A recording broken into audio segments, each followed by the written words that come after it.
ETF index mutual funds నేర్చుకుని stock మార్కెట్లో రాణించాలనుకుంటున్నారా? వెంటనే ఈ నెంబర్కి కాల్ చేయండి. నమస్కారం. కార్తీక పురాణం 28వ అధ్యాయంలోకి వచ్చాం. ఈరోజు 29వ తారీఖు మాస శివరాత్రిగా క్యాలెండర్లలో కనపడుతుందండి. ఎవరికి అవకాశం ఉందో వాళ్ళు ఈ రోజున రుద్రాభిషేకం చేసుకోవచ్చు, ఇంట్లోనే లింగాభిషేకం చేయించుకోవచ్చు, సాలగ్రామాభిషేకం చేసుకోవచ్చు. మాస శివరాత్రి నాడు శివుణ్ణి అర్చించిన వాళ్ళకి ఇక మళ్ళీ పుట్టే అవసరం ఉండదట. శ్రద్ధాళువులైన వాళ్ళు ఎవరైనా ఈ రోజున శివాలయంలో శివదర్శనం చేసిన, శివాలయంలో ఒక దీపారాధన చేసిన, శివాలయాన్ని శుభ్రం చేసిన, శివాలయం వాకిట్లో ఉన్నటువంటి భిక్షుకులకి ఏదైనా దానం చేసినా కూడా అద్భుతమైన ఫలితం లభిస్తుంది. శివారాధన అత్యంత ముఖ్యమైన ఈ రోజున పురాణంలో ఏం చెప్పారో చూద్దాం. శ్రీకృష్ణుడు చెప్తున్నాడట, సత్యభామ, నారద ప్రోక్తాలైన సంగతులన్నీ ఆశ్చర్యమానసుడుగా విన్నటువంటి పృథువు ఆ ఋషిని పూజించి అతని వద్ద సెలవు తీసుకున్నాడు. ఆ కారణంగా ఈ 3 వ్రతాలు నాకు అత్యంత ప్రీతిపాత్రాలుగా ఉన్నాయి. మాఘ కార్తీక వ్రతాల వల్లనే తిథులలో ఏకాదశి, క్షేత్రములలో ద్వారక నాకు అత్యంత ప్రీతమమైనవి సుమా. ఎవరైతే వీటిని విధి విధానంగా ఆచరిస్తారో వాళ్ళు నాకు యజ్ఞాధికృత కర్మకాండలు చేసిన వారి కంటే కూడా చేరువగా సన్నిహితులవుతారు. అటువంటి వాళ్ళు నా కరుణాపూర్ణులై పాపభీతి లేని వారు అవుతారు.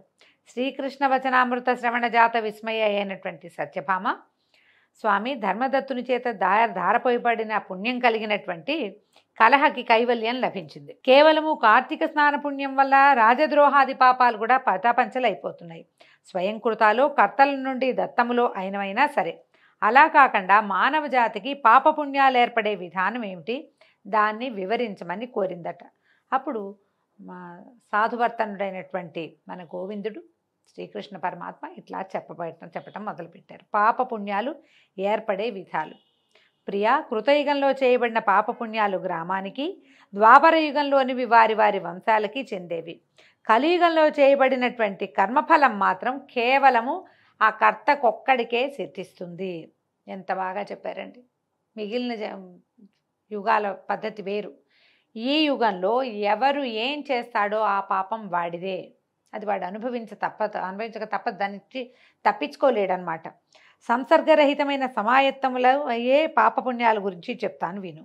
ఫలాపేక్ష కలిగిన మానవుడు ఒక పాత్రలో భుజించడం వలన, ఒక స్త్రీతో రమించడం వలన కలిగే పాపపుణ్యాలను తప్పనిసరిగాను అనుభవిస్తాడు. వేదాది బోధన వలన, యజ్ఞం చేయటం వలన, పంక్తి భోజనం చేయటం వలన కలిగేటువంటి పాపపుణ్యాలలో 4వ వంతు మాత్రమే పొందుతాడు. ఇతరులతో చేయబడిన పాపపుణ్యాలను చూడడం వల్ల, తలచుకోవటం వల్ల అందులోని 100వ భాగాన్ని తను పొందుతున్నాడు. ఇతరులు ఏదైనా మంచి పని చేస్తే 10 సార్లు మన మంచి పని అంటే 100వ భాగం వస్తుంది. వాడు ఏదైనా పాపం చేశాడు అనుకోండి, తిలా పాపం తలా పిడికడని శాస్త్రం చెప్తారు మనకి.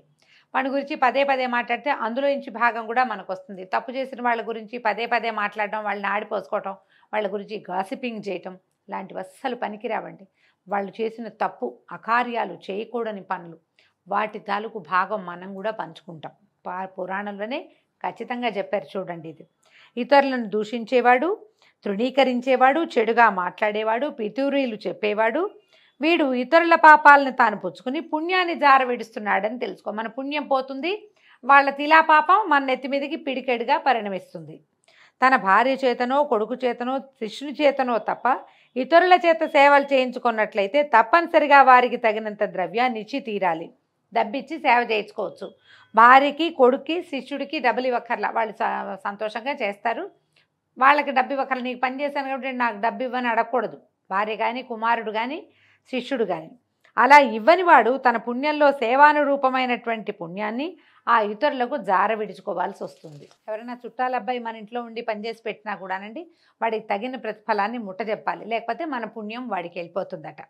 పంక్తి భోజనాలలో, భోక్తలలో ఏ లోపం జరిగినా ఆ లోపం ఎవరికి జరిగిందో వారు యజమాని యొక్క పుణ్యంలోని 6వ భాగాన్ని హరించిన వారు అవుతారు. మన చుట్టాలు అందరికీ కలిపి భోజనాలు పెడతాం, వీళ్ళు సరిగ్గా వడ్డనలు చేయక, సరిగ్గా వచ్చిన వాళ్ళకి రెసిప్రోకల్గా చక్కగా ప్రవర్తించక చేస్తే యజమాని ఎవరైతే ఈ కార్యక్రమాన్ని నిర్వహిస్తున్నాడో, గృహమేధి ఎవడో, అతని పుణ్యం ఈ అవమానింపబడిన వాళ్ళ తాలూకు ఖాతాలో పడిపోతుందట. స్నాన సంధ్యాదులు ఆచరిస్తూ ఇతరులను తాకినా, ఇతరులతో పలికినా వారు తమ పుణ్యంలోని 6వ వంతును ఆ ఇతరులకు కోల్పోతారు. సంధ్యావందనం చేసుకునేటప్పుడు మాట్లాడకూడదు. స్నానం కూడా ఎవరి దారిని వాళ్ళు స్నానం చేయటమే. ఈ మన నదుల్లో అక్కడ స్నానం చేసేటప్పుడు ఆనుకుని నుంచోకూడదండి. దగ్గరగా మనుషుల దగ్గర నుంచోకూడదు. సంధ్యావందనం చేసేటప్పుడు వేరే వాళ్ళతో మాట్లాడకూడదు, వేరే వాళ్ళు మనని ముట్టుకోకూడదు కూడా. ఎవరి నుంచైనా యాచన చేసి తెచ్చిన ధనంతో ఆచరించిన సత్కర్మ వల్ల కలిగే పుణ్యం దానం ఇచ్చిన వాడికే చెందుతుంది. ఇదొక పాయింట్. కర్తకి కర్మఫలం వినా మరేమీ మిగలదు. చేసిన పుణ్యం తప్ప పని చేసిన క్రియ చేసినందుకు వస్తుంది తప్పిస్తే యజ్ఞఫలం ఏదైతే పూజ విధానం ఆ ఫలితం ఏది లభించాలో అది డబ్బిచ్చిన వాడికే చెందుతుందట. తర్వాత దొంగిలించి తెచ్చిన పరద్రవ్యంతో చేసే పుణ్యకర్మ వల్ల వచ్చే పుణ్యము ఆ ధనం యొక్క యజమానికే చెందుతుంది తప్ప ఈ కర్మఠుడికి దక్కదు. దొంగతనం చేసుకొచ్చినా వీళ్ళకి దక్కేదేమీ లేదు. రుణశేషం ఉండగా మరణించిన వారి పుణ్యంలో రుణశేషానికి తగినంత పుణ్యం రుణదాతకి చెందుతుంది.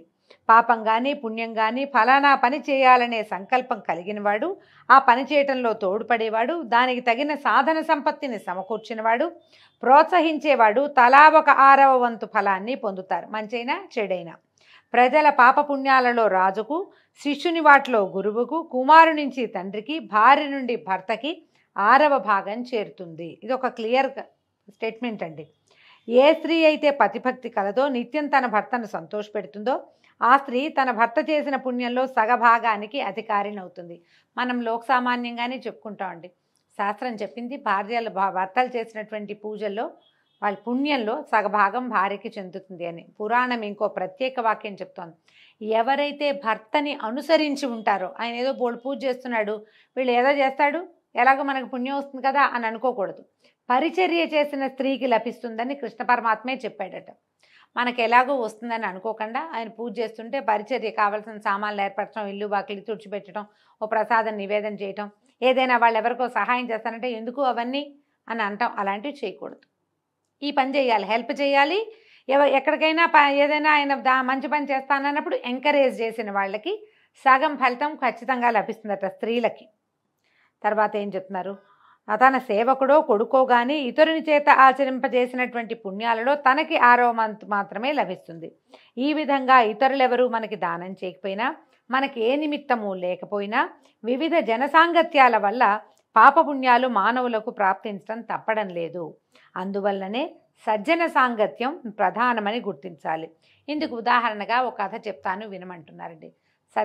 సాంగత్యం బాగుంటుంది. సజ్జన సాంగత్యం, మంచి మాట్లాడేవాళ్ళు, ఎవరైనా తిట్టేటప్పుడు కూడా దూషణాలకి పాల్పడకుండా, ఏమిటో అలా జరిగిందండి, వాళ్ళు అలా చేశారు, ఎందుకోను, మరి వాళ్ళ కర్మం మా కర్మం అనాలి తప్పిస్తే వాళ్ళకి రకరకాల మాటలు తగిలిస్తూ, చెడ్డ మాటలు మాట్లాడుతూ, వాళ్ళని ఆడిపోసుకుంటూ, తూర్పారపడుతూ చేయకూడదు. అలాంటి వాళ్ళని సజ్జనులని ఈ కాలంలో మనం అనుకోవాలి. సాధువుగా ప్రవర్తించే వాళ్ళతోటి స్నేహము, సాంగత్యము చాలా మంచివి. దానివల్ల వాళ్ళు మంచి పనులే చేస్తారు, మనకి కొంత భాగం పుణ్యం లభిస్తుంది. వాళ్ళు చెడు చెయ్యరు, చూడరు, అనరు కాబట్టి మనకి ఏ పాపము సంక్రమించదు. కాబట్టి ఉత్తమ జన సాంగత్యము, సజ్జన జన సాంగత్యము చాలా అవసరము, మంచిది కూడాను. అయితే ఇప్పుడు నేను చెప్తున్న కథ ఏమిటో చూద్దాం. ధనేశ్వరుడి కథ. సత్సాంగత్య మహిమ, మంచి వాళ్లతోటి స్నేహం చేస్తే కలిగే ప్రయోజనాన్ని ఈ కథలో చెప్తారు. బహుకాలం పూర్వము అవంతిపురంలో ధనేశ్వరుడనే బ్రాహ్మణుడు ఉండేవాడు. సహజంగానే ధనికుడైన అతడు కులాచార భ్రష్టుడై పాపాసక్తుడై చరించేవాడు. అసత్య భాషణము, చౌర్యము, వేశ్యాగమనము, మధుపానము ఇత్యాది దుష్కర్మలలో చురుకుగా పాల్గొనటమే కాకుండా షడ్రసాలు, కంబళ్ళు, చర్మాలు మొదలైనటువంటి వర్తకాలు కూడా చేసేవాడట. వర్తక నిమిత్తం ఒక దేశం నుంచి మరో దేశానికి వెళ్ళటం అతనికి అలవాటు. అదేవిధంగా ఒకసారి మాహిష్మతి నగరాన్ని చేరాడు. ఆ నగర ప్రాకారం చుట్టూ నర్మదా నది ప్రవహిస్తూ ఉంది. ధనేశ్వరుడు ఆ పట్టణంలో వర్తకం చేసుకుంటూ ఉండగానే కార్తీక మాసం ప్రవేశించింది. దాంతో ఆ ఊరు అతిపెద్ద యాత్రాస్థలిగా పరిణమించింది. వచ్చేపోయే జనాల రద్దీ వలన సాధారణంగా వ్యాపారాలు బాగా జరుగుతాయి కదా. ఇప్పుడు చూడండి, పండగల రోజుల్లోనూ అప్పుడు ఏదైనా ప్రోగ్రాములు ఉన్నప్పుడు, జాతరలప్పుడు అలాంటి చోట వ్యాపారం బాగా జరుగుతుంది విశేషంగా. ధనేశ్వరుడు నెలంతా అక్కడే ఉండిపోయాడు. వర్తక లక్ష్యంతో ప్రతిరోజు నర్మదా తీరంలో సంచరిస్తూ అక్కడ స్నాన జప దేవతార్చనా విధులు నిర్వహిస్తున్న వాళ్ళని చూసేవాడు. నృత్యగాన మంగళవాద్యయుతంగా పాడేటువంటి హరికీర్తనలను, కథలను ఆల్పించేవాళ్ళు, విష్ణుముద్రల్ని ధరించిన వాళ్ళు, తులసిమాలలతో అలరారుతున్న వాళ్లను అయినటువంటి భక్తుల్ని చాలా మందిని చూసేవాడు. చూడడమే కాకుండా నెల పొడుగునా తాను అక్కడ మసులుతూ ఉండటం వల్ల వాళ్ళతో పరిచయం కూడా లభించింది. సంభాషించేవాడు, ఏదో కబుర్లు చెప్పుకునేవాళ్ళు. ఎందరో పుణ్యపురుషులను స్వయంగా స్పృశించాడు. తుదకు ఆ సజ్జన సాంగత్యం వల్ల అప్పుడప్పుడు విష్ణునామోచ్చరణ కూడా చేసేవాడు. పక్క వాళ్ళంతా భజన చేస్తూనే భజనలో వెళ్ళి కూర్చున్నాం అనుకోండి, మన్నోరు కూడా రామకృష్ణ గోవింద మధుసూదన అంటుంది ఆటోమేటిక్గా. అంతా కాకపోయినా కొంత అంటాం కదా. అయితే ఈ నెల రోజులు ఇట్టే గడిచిపోయాయి. కార్తీక ఉద్యాపన విధిని, విష్ణు జాగరాన్ని కూడా దర్శించాడు ధనేశ్వరుడు. పౌర్ణమి నాడు గోబ్రాహ్మణ పూజలు ఆచరించి దక్షిణ భోజనాదులను సమర్పించే వ్రతస్థుల్ని కూడా కంటితో చూశాడు. పిదప సాయంకాలం శివప్రీత్యర్థం చేయబడే దీపోత్సవాలను కూడా తిలకించాడు. ఇది గమనించండి. ఉదయకాలమేమో విష్ణు సంకీర్తన చేసి విష్ణుకు సంబంధించినటువంటి జాగారాలు అవి ఇవి అన్నీ చేసేవాళ్ళు. ప్రతి సాయంకాలము శివప్రీతికై దీపాలు పెట్టేవాళ్ళట ఆ కాలంలో కూడా. అయితే ఇవన్నీ చూసేవాడు. సత్యభామ, నాకు అత్యంత ప్రీతికరమైన కార్తీక మాసంలో శివారాధన ఎందుకు అని ఆశ్చర్యపడద్దు. విష్ణువుకి ప్రీతి కోసం కార్తీక దామోదర ప్రీత్యర్థం అని కార్తీక మాసాన్ని ఆచరిస్తున్నప్పుడు ఎందుకు శివ జాగరణ చేయాలి, ఎందుకు శివారాధన చేయాలి? మనం ఇప్పుడు శివుడిదే కార్తీక మాసం అని భావిస్తాం. కానీ ఎందుకు కార్తీక మాసంలో ఈ కార్తీక పురాణంలో విష్ణునామ సంకీర్తన ఎందుకు వచ్చింది, ఎందుకు కార్తీక దామోదర ప్రీతి చెప్తారు అనే దాని గురించి చెప్తున్నారు. ఎవరైతే నన్ను శివుణ్ణి భేదభావంతో చూస్తారో వారి యొక్క సమస్తమైన పుణ్యకర్మలు కూడా వృధా అయిపోతాయి. అదిగాక ఆ శివుడే కార్తీక పౌర్ణమి నాడే త్రిపురాసుర సంహారం చేసిన వాడు అవటం చేత ఆయనను ఆ రోజున తప్పక ఆరాధించాలి. కార్తీక పౌర్ణమి నాడు ఆరాధనీయుడు సాక్షాత్తు పరమశివుడే. ఆ రోజునే త్రిపురాసుర సంహారం చేసి ముజ్జగాలలోనూ జనాల్ని రక్షించాడు ఆయన. తప్పకుండా పౌర్ణమి నాడు ఆరాధనీయుడు పరమేశ్వరుడేనట. ఇక ధనేశ్వరుడి పూజా మహోత్సవాలన్నింటినీ ఎంతో ఆశ్చర్యంతోనూ వాంఛతోనూ చూస్తూ అక్కడక్కడే తిరుగుతూ ఉండేవాడు. కానీ ఆ సమయంలోనే కాలవశాన అతను ఒక కృష్ణ సర్పం కాటువేసింది. తక్షణమే స్పృహ కోల్పోయి అపస్మారకంలో ఉన్న అతడికి అక్కడున్న భక్తులు ఉన్న తులసి తీర్థాన్ని సేవింపజేశారు. అయిపోయింది నారాయణ నారాయణ అంటూ నోట్లో తులసి తీర్థం పోశారు. ఆ అనంతర క్షణంలోనే ధనేశ్వరుడు దేహత్యాగం చేయటం కూడా జరిగింది. మరుక్షణమే యమదూతలు వచ్చి అతని జీవిని పాశబద్ధుణ్ణి చేసి కొరడాలతో మోదుతూ యముని వద్దకు తీసుకెళ్లారు.